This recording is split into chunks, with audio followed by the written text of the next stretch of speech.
What's up, y'all? Welcome to Phillip Fishing. Hey, if you're going to Santee in the next couple of days, maybe you got a tournament this weekend, maybe you're just new to the lake and need some advice, stay tuned because you're not going to want to miss this.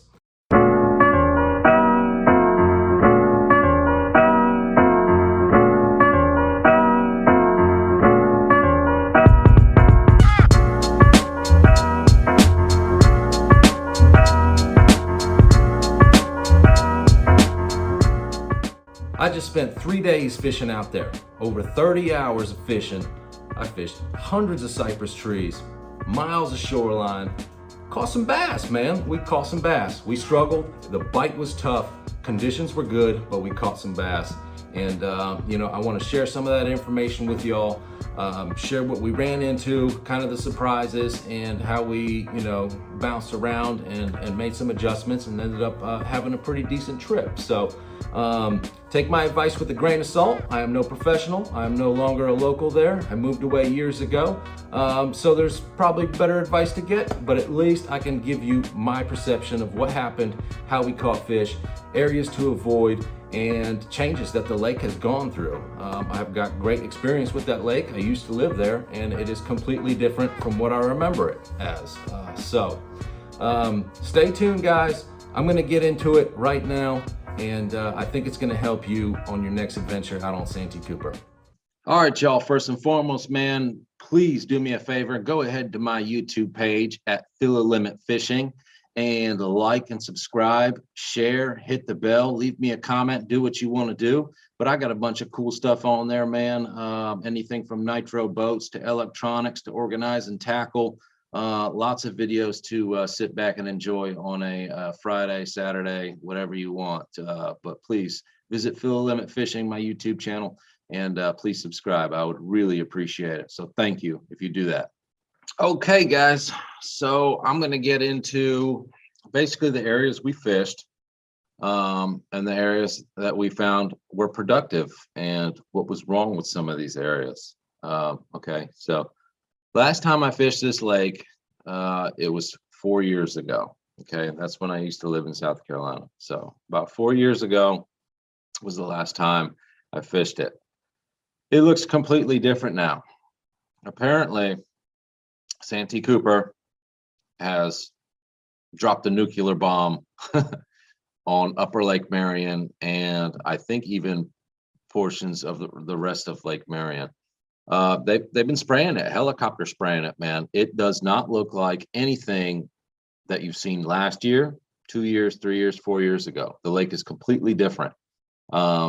If you're familiar with the Elite Series event, where Brandon Polnick won, in Jacks Creek, of course, I think anybody who bass fishes has seen that and knows that. It was in this area, and you can even watch that video, man. There's green vegetation. You got green grass on the shoreline. You got lily pads, thick hyacinth mats. The place was alive. It's not really alive anymore, guys. And when I first saw that, when I come to realization that something's terribly wrong out here, oh man, it was like a shot in the gut. It really was, because one of my favorite areas is Phillip Slough right here. This area was just one of the finest areas I've ever seen in my fishing lifetime, man. It was just beautiful. The mix of vegetation in there, clean water, you got some standing cypress trees. It was just perfect. You could sit in there and fish all day. Now, the way it is now, it's like infested with this they call it gator vine. It's like this, kind of looks good, like it would hold bass, but man, we had the worst luck trying to get a bite in that gator vine. And if you get into it, it sits there and chops in your trolling motor. It's like running a trolling motor in branches. It's like it just, it's an awful sound, dude. There's no way you can actually efficiently run it and not spook everything around you within 100 yards. It's terrible stuff. I've never seen it before. It was not there 4 years ago. I don't know when the heck that stuff arrived or how it even got there. Never seen it in my experience of fishing Santee for 7, 8 years. It's crazy, man. But nonetheless, Phillip Slough used to be my favorite area. Typically, I do all my damage in Jacks Creek. Jacks Creek is north of the I-95 bridge. Okay. So I fish Upper Lake Marion. I don't mess around the stump hole much, which is over here in Low Falls area, Pax Landing and the train trellis. I don't do all that, guys. I know there's good fishing up there. I just never found really a need to leave Jacks Creek. When I go there, I stay at the Carolina King. Awesome resort, if you ask me. It's just a beautiful, quaint little place, man. It's a really unique place that I absolutely love. Is the owner cranky and old? Yeah, sure he is. There's a lot of bad reviews about the man's personality, but he's actually a pretty decent human being if you respect his campground and just follow his rules. I got no problem with him. He just always treated me well and my company well. And he even hooked us up and let us go in front of all the public guys who were coming off the street to launch their boat one of the mornings. He let us cut in front of about 12 boats. So kudos to him, man. I love that guy. He's cool in my book. But anyways, so Jacks Creek is a great creek, man. And it just didn't look like what it used to look like. And it really kind of threw me for a loop, because when we start fishing in the morning, typically I come out of here and just kind of hit this stretch and work my way back into Phillip Slough. And it just looked desolate, we weren't really running into fish like I thought we would right off the bat. So we kind of went scrambling. And you can see I put these yellow marks on here. This kind of indicates all the areas that we fished over the course of 3 days. We fished it pretty much all, man. We fished some parts out here on the main creek and, the closer to deeper water. We fished some areas out here closer to the main lake, trying to hit some kind of pre-spawn staging areas. Again, over here, closer to the main lake, there's a batch of cypress trees out here and some deeper water. They were in like the 4 foot, 3.5 foot range. And, then just kind of hit these little staging areas where you would figure spawning bass would, hit up before they found, a good area to spawn on. And we hit all those areas. We hit shoreline areas, deep water, shallow water.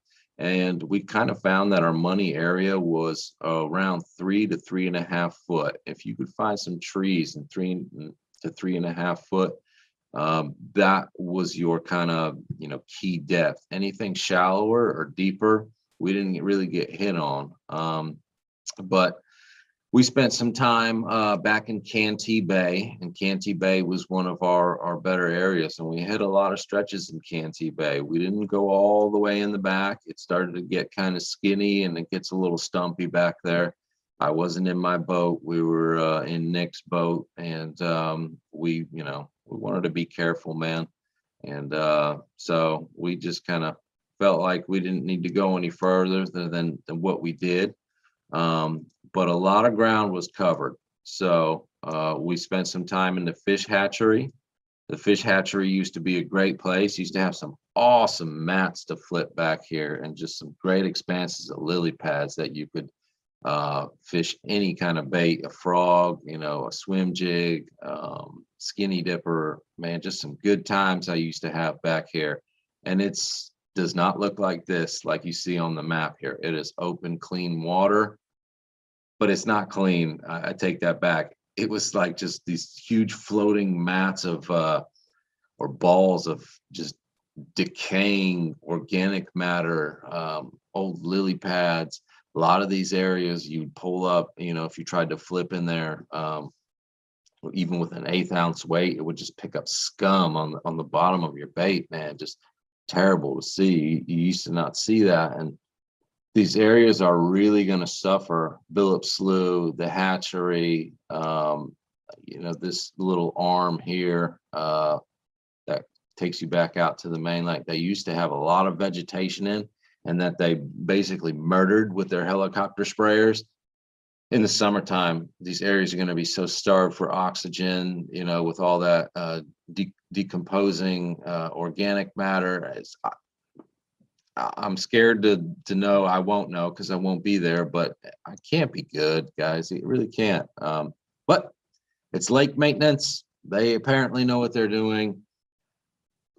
What do I know? So I just call it how I see it, and I'm upset that the lake is not what it used to be. But it'll bounce back, guys. There are some areas that have some nice, you know, green vegetation that's starting to bounce back. So it's not this is not a permanent thing. The lake will bounce back. I'm sure of that. So it's just kind of one of those things. Give it 2-3 years and it should be back to normal.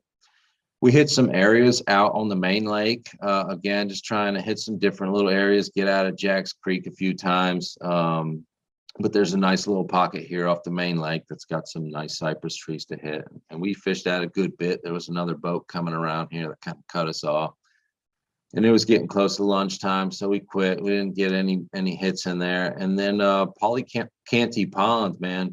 Canty Pond used to treat me well. It used to be a great little area, a little backwater pond area that had some deeper water, some cypress trees, some boat docks and stuff like that. A mix of stuff that you could do.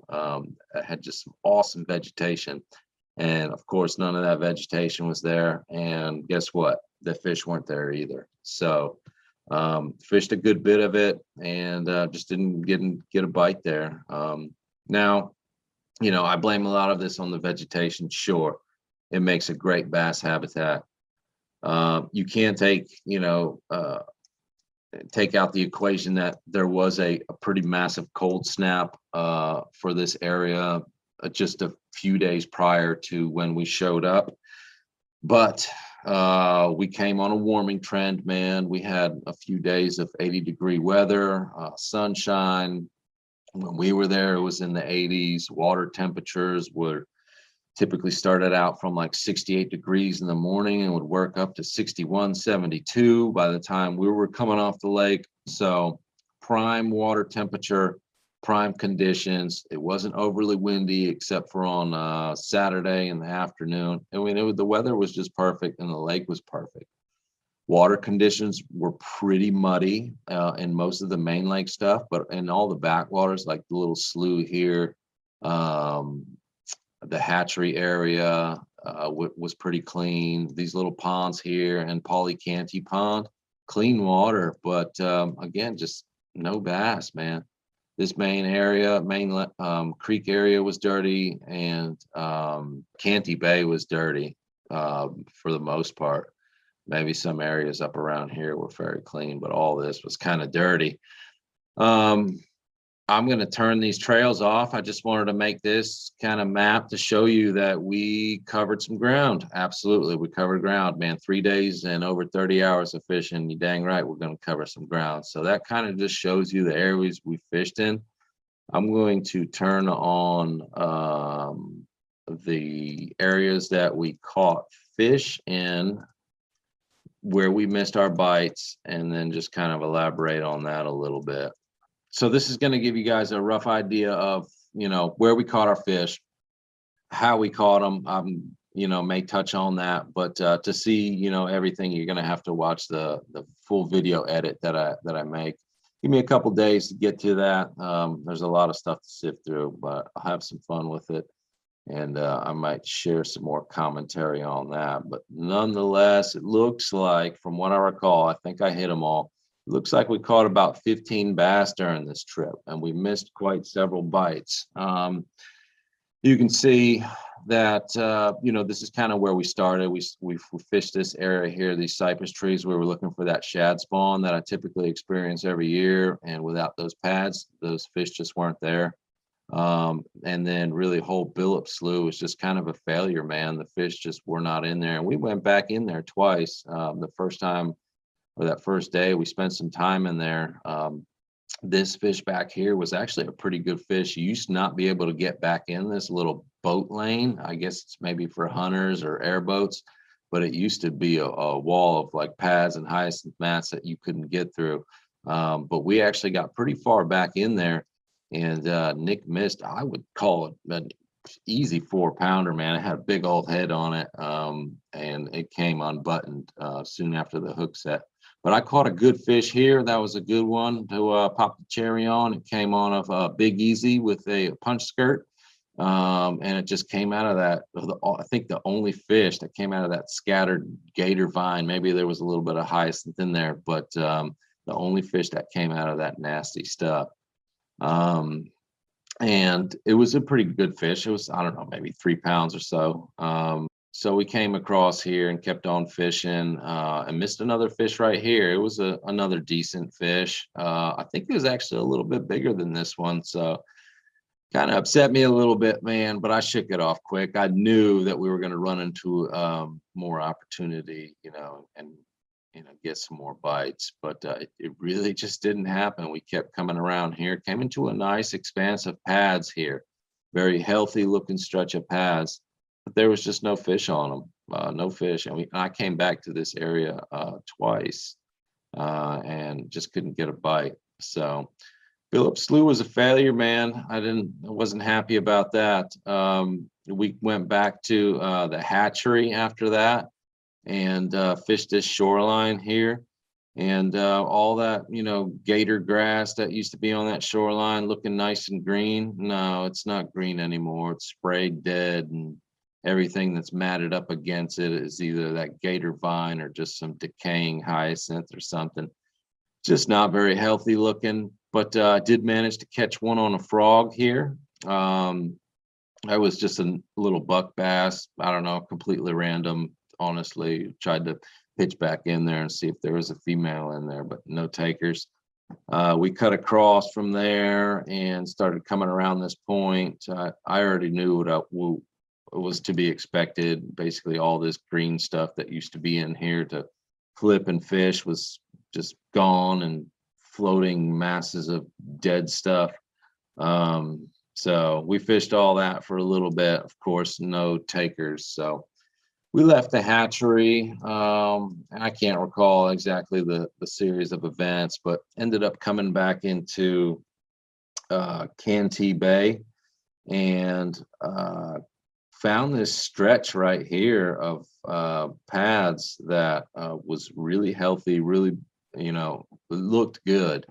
And almost immediately we started getting some, caught a fish.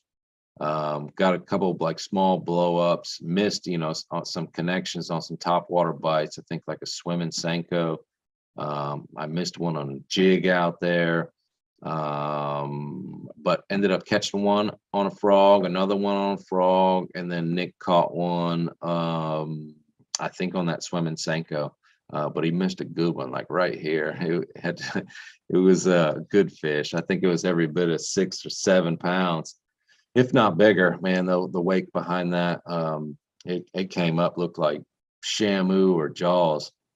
So it was pretty crazy. We came around the corner. This fish actually here came off of flipping a Senko on a tree. Nick called his shot there. He said, I bet there's a fish spawning right there. And he pitched into there and caught one right on that point. It's a neat little spot. But that was kind of our money area we fished right there. It's the only good stretch of pads we found in Jack's Creek that had fish. So if you find another one, good luck, because I don't think you're going to find it. There is a stretch of pads right here that we fished, but it just didn't hold fish. Maybe it does, but it looks just as good as this. Only the fact that it didn't have fish. So I don't know what's going on different here. Maybe they just didn't move into this area. We did come around the bend here and fish all these boat docks, but didn't run into anything. Caught some mudfish over here flipping on a Senko, and I was flipping a burner worm. I actually lost a big one. We were like, what the heck is that? And then knew it wasn't a bass. And then a couple casts later, Nick caught a smaller mudfish, and came to say, yeah, those were both mudfish, but mine was a big one. Cut across here, fished this stretch. Carp busting everywhere. It's amazing how many carp were spawning the days we were there, man. Just rolling like 2 apes in a trunk fighting, man. It was crazy how much disturbance. The water was so chocolate milk over here. it was wild. But there was a nice reed line here that I wanted to fish that had a mix of a few pads in it, and it really looked good. Other than the fact that the water was stained and the carp were making so much stinking noise, it was kind of an annoyance to fish. But Nick missed a fish there. He actually set the hook in it. We saw it. It was a buck bass, maybe a 2-pounder. Skeeted across here. There's a nice little flat here. The contours, if you look at some contours, a contour map, they come into this flat. There's some deeper water here, and then it comes into this flat, man. And we just thought it was a good area and fished it multiple times. Caught some fish on it, and we always felt like, man, maybe they're moving up. Maybe they're moving up, because the fish were just white, real fresh looking, and they were buck bass. And we just never found the females, man. Each one of those fish was 2 pounds, and just a tiny little buck bass. But we did catch some fish on these cypress trees. I caught one on a wacky rig, and then Nick caught other 2 on just punching or flipping a Senko with an 1/8 ounce tungsten on it. This was a nice area, little here that we found on day 3. And one of these was actually a 5-pounder that came off of flipping the Senko. And then I caught another one here on the wacky rig, and then another one came on a Senko. But it was a neat little area. It was like the only area that we got 3 bites really quickly within, I don't know, a couple 100 feet.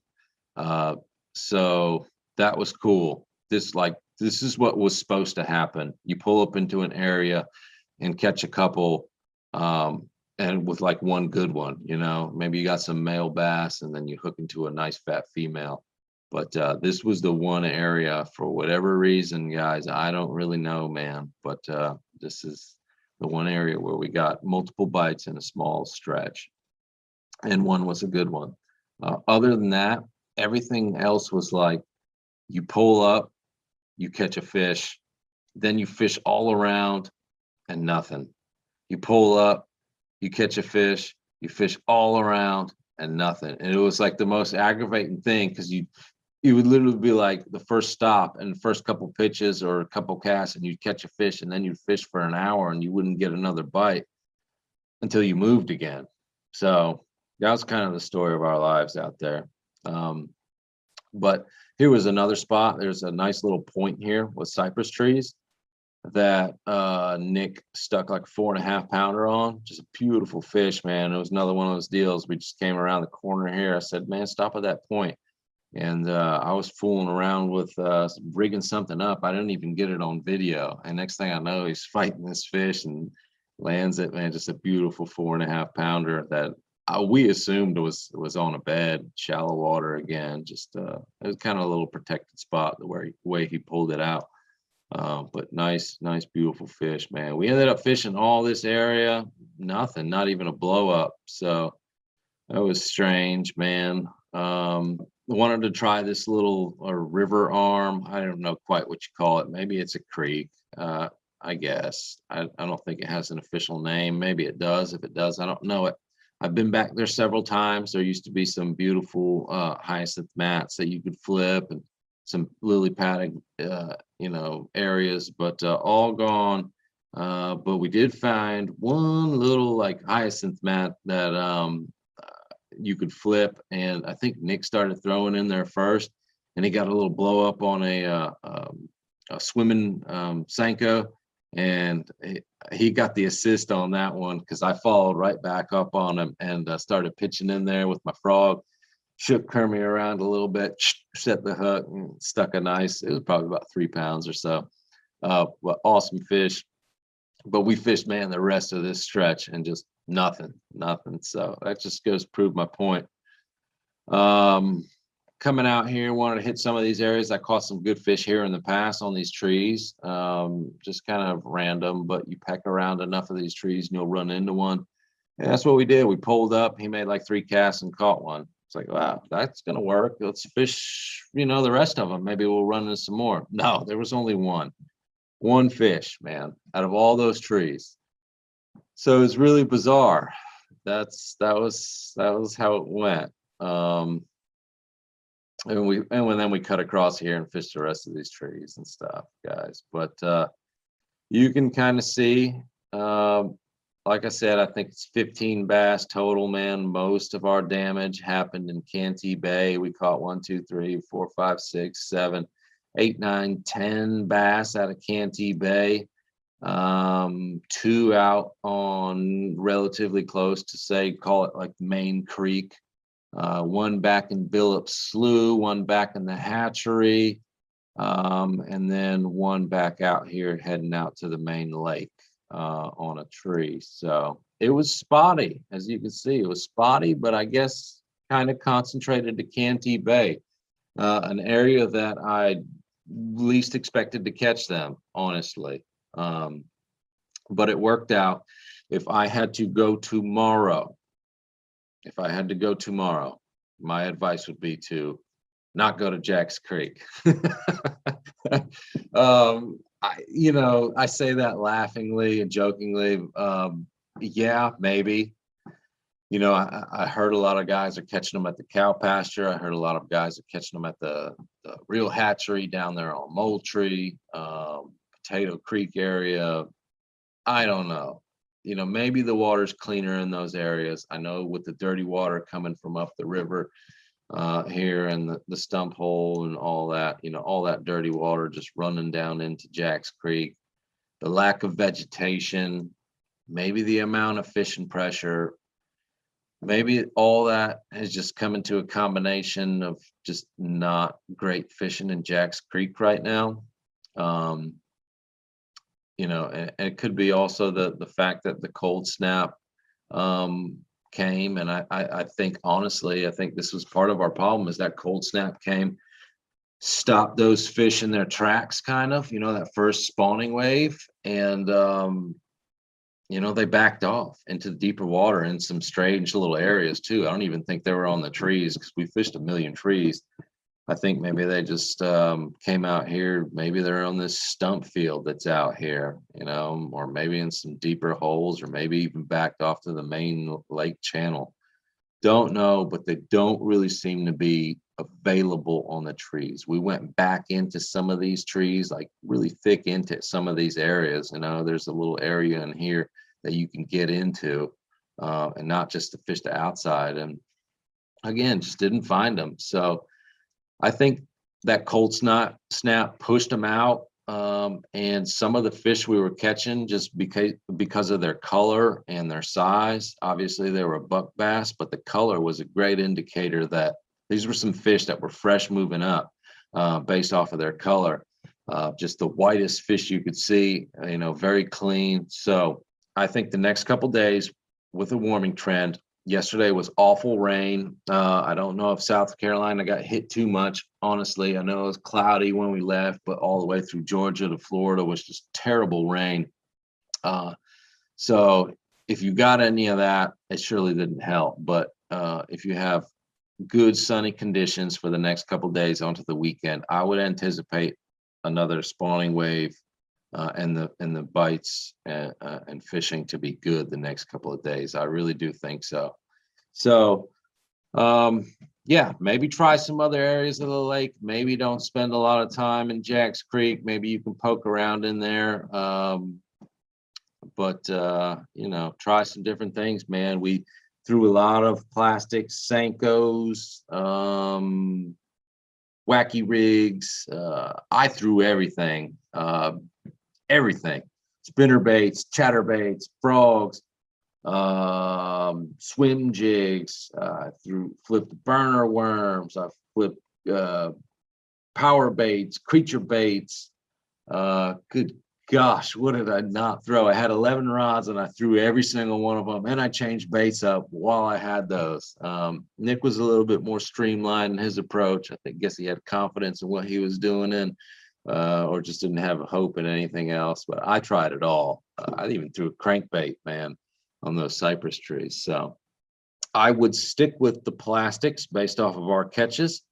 I would stick with that stick bait. 1/8 ounce weight, nothing more, nothing less, really. Maybe a 1/16 ounce, and a little wacky rig flipping setup. That worked for me. I was just trying to do something different. Usually I throw that stick bait peg, just Texas rig, but he was tossing that, so I did something else.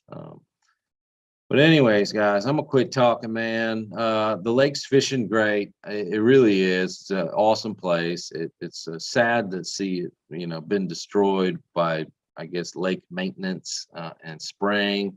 It's unfortunate. I guess we timed it wrong. We should have went last year. It would have been fine, just perfect. We would have caught dozens of big fish, but I don't take anything back. We had fun. It really tested us as fishermen, and we didn't whack them. They had a tournament, I think, on Saturday, and the winners caught 28 pounds. So the lake's fishing good, but just not in Jack's Creek. I ran into a bunch of guys at a local club tournament out of North Carolina, and my battery's running low. And they fished a tournament that day on Saturday, and they didn't do very good. A couple of the guys had a 5-pounder here and there, but the bags were not very impressive. Most of the guys weighed in 4 fish. I think 6 teams weighed in fish and 6 teams zeroed. So that tells you how tough it is. I think winning weight was like 9 pounds or something. So I may be wrong on the winning weight there, but bags, the weights were low on those bags. So fishing was tough, but it's going to get better. Keep your head up, stay persistent, and cast 1,000 times in a day and fish for 11 hours, and you should catch some fish. Good luck, guys. Hey, have fun. I hope this helps. And if you got a comment, question, go ahead and shoot it to me, man. I'll respond. I'll give you my honest opinion and share everything with you. I'm obviously not going to be back for a couple of years. I'll be back 2-3 years when those lily pads grow back up. Then I'll come. Call me then. Other than that, see y'all on the water. Tight lines, fill the limit. Best of luck to you. Peace.